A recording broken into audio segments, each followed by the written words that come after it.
उत्तराखंड की चलती फिरती घोड़ा लाइब्रेरी। उत्तराखंड की पहाड़ों की वादियों में चलती फिरती लाइब्रेरी को बच्चे खूब पसंद कर रहे हैं। बच्चे पढ़ाई से मरहूम ना रहें, इसके लिए ये कवायद शुरू की गई है। ग्रामीण युवकों की पहल रंग लाने लगी है, जिससे लोगों का भी सहयोग मिल रहा है। बेशक छुट्टियों में बच्चे विद्यालयों से दूर हो रहे हों, लेकिन पुस्तकें बच्चों से दूर नहीं हैं।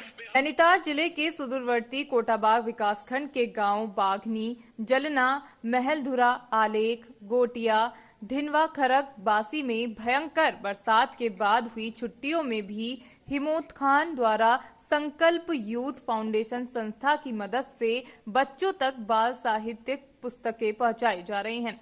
गर्मियों की छुट्टियों से शुरू हुआ घोड़ा लाइब्रेरी का ये सिलसिला बरसात की कठिनाइयों में अनवरत जारी है और पहाड़ के बच्चों के लिए एक संजीवनी का काम कर रहा है। जहां एक और उत्तराखंड में बीते 15 दिनों से मूसलाधार बरसात, अतिवृष्टि के कारण विद्यालय बंद हैं, वहीं कई गांवों में बादल फटने के कारण जनजीवन तबाह हो चुका है। पर्वतीय गांवों का संपर्क ब्लॉक मुख्यालय से कट चुका है। ऐसी परिस्थितियों में बच्चों की शिक्षा को लेकर भी एक बहुत बड़ा संकट सभी के सामने है। इन परिस्थिति में पहाड़ के बच्चों के घर तक पुस्तकें पहुंचाने का लक्ष्य रखा गया। इस परिस्थितियों में इन दुर्गम पहाड़ी इलाकों में बच्चों तक पुस्तकें पहुंचाने का केवल एक रास्ता बचा था, घोड़े। इसलिए संस्था के project associate library coordinator Shubham Badhani ने पहल शुरू की, एक चलती फिरती लाइब्रेरी की। एक ऐसी लाइब्रेरी जिसके कदम पहाड़ों की चढ़ाई में भी निरंतर आगे बढ़े। नाम दिया गया घोड़ा लाइब्रेरी। जैसे कि हमारे यहाँ बहुत एक घोड़े में किताबें लाई थी, उसमें लिखा था घोड़ा लाइब्रेरी। हाँ, और हमने उसमें से उन्होंने हमको बहुत सारी किताबें दी कहानियों की पढ़ने के लिए। हमें वो अच्छी लगी। और जैसे सोजा उल्लू, लाइटनिंग, महागिरी जैसी और बहुत सारी किताबें पढ़ने के लिए दी। घोड़ा लेके आई थी, उसमें लिखा था घोड़ा लाइब्रेरी। उन्होंने हमें कुछ किताबें दी पढ़ने के लिए, जैसे सोजा उल्लू, लाइटनिंग और ऐसी बहुत सारी कहानियों की किताबें। उन्होंने कहा था कि वो वापस आएंगी और हमें जो कहानी पढ़ी थी वो बहुत अच्छी लगी थी, नई कहानियाँ लेके आएंगी। उन्होंने हमें कुछ किताबें दी हैं कहानियों की। आज हमारे स्कूल में घोड़ा लाइब्रेरी आई है, उसमें से हमें एक बुक मिली है, पौने दिया चकमा। आज हम घर जाके इसे पढ़ेंगे। बढानी ने बताया कि नैनीताल जिले के पर्वतीय गांव बाघनी, छड़ा और जलना के कुछ युवाओं और स्थानीय शिक्षा प्रेरकों की मदद से घोड़ा लाइब्रेरी की शुरुआत की गई। शुरुआती चरण में ग्राम सभा जलना निवासी कविता रावत और बाघनी निवासी सुभाष बढानी को इस मुहिम से जोड़ा गया। धीरे धीरे गांव के कुछ अन्य युवा और स्थानीय अभिभावक भी इस मुहिम से जुड़ते गए। गांव के दुर्गम पर्वतीय ग्राम तोको में घोड़ा लाइब्रेरी के माध्यम से पुस्तकें पहुंचाई जा रही हैं, ताकि पहाड़ के बच्चों को भी पढ़ने के लिए रोचक कहानी, कविताएं निरंतर मिल जाएं। गांव के दुर्गम पर्वतीय ग्राम तोको में घोड़ा लाइब्रेरी के माध्यम से पुस्तकें पहुंचाई जा रही हैं, ताकि पहाड़ के बच्चों को भी पढ़ने के लिए रोचक कहानी, कविताएं निरंतर मिल जाएं। गर्मियों की छुट्टियों से हम लोगों ने घोड़ा लाइब्रेरी की शुरुआत की थी। इसमें हम लोगों ने, क्योंकि पहाड़ के बच्चों के पास इतने ज़्यादा संसाधन नहीं होते हैं और यहाँ पर कनेक्टिविटी की भी समस्या रहती है, इस वजह से हमने लाइब्रेरी की बुक्स घर घर जाकर घोड़ों के माध्यम से बच्चों को उपलब्ध करा रहे थे। अभी जुलाई के माह से जब विद्यालय खुले भी, तो उसके बाद अभी वर्तमान की परिस्थिति ये है कि बरसात के कारण और आपदा की वजह से उत्तराखंड में अधिकांश क्षेत्र आपदा की मार झेल रहे हैं। इस वजह से विद्यालयों में भी अवकाश करना पड़ा है।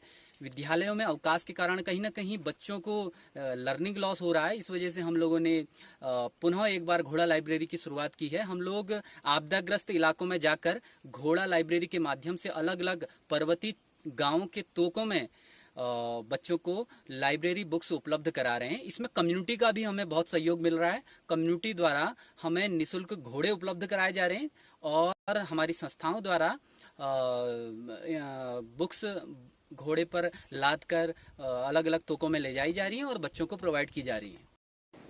जैसा कि आजकल वर्तमान में अधिक वर्षा होने के कारण विद्यालय बंद हैं और काफ़ी रोडें टूट भी गई हैं, तो इस समय पर हम घोड़ा लाइब्रेरी के माध्यम से गांव-गांव में और बड़े दुर्गम इलाकों में जाकर के पुस्तकें बच्चों तक पहुंचा रहे हैं। इसमें पुस्तकें हमें संस्था द्वारा दी जा रही है और घोड़ों की जो सहायता है वो कम्युनिटी द्वारा हमें प्रोवाइड की जा रही है, जिसमें हम घोड़ा लाइब्रेरी में पुस्तकें लाद के तोकों में या फिर गांव में लेके जाते हैं और बच्चों को निःशुल्क पुस्तकें प्रदान करते हैं ताकि बच्चे निरंतर पढ़ाई से जुड़े रहें।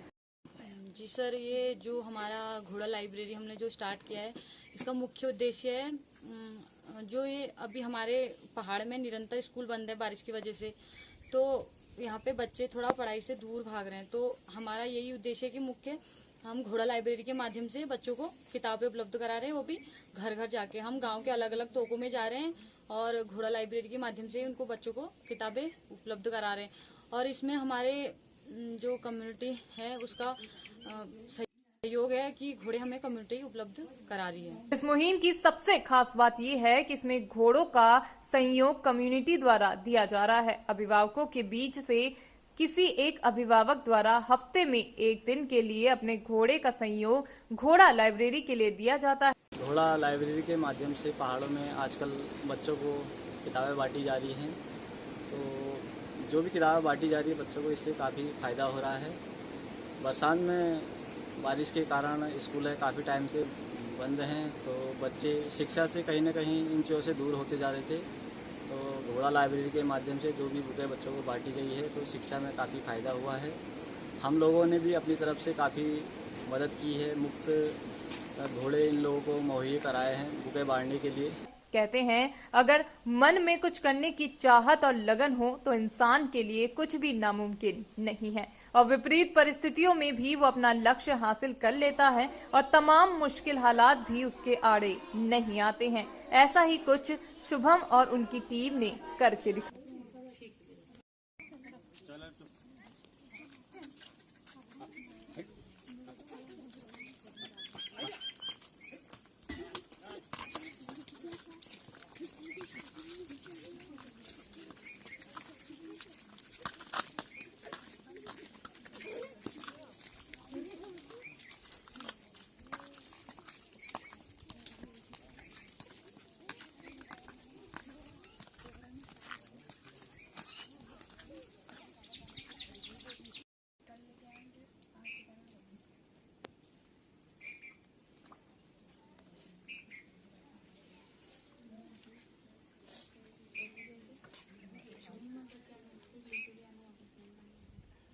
और मोर, ठीक है। आप बताओ कौन सी किताब मिली आपको?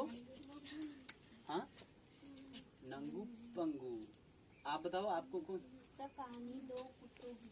ठीक है, आपको कौन सी किताब मिली? मोरपंख और आटे की कैसी।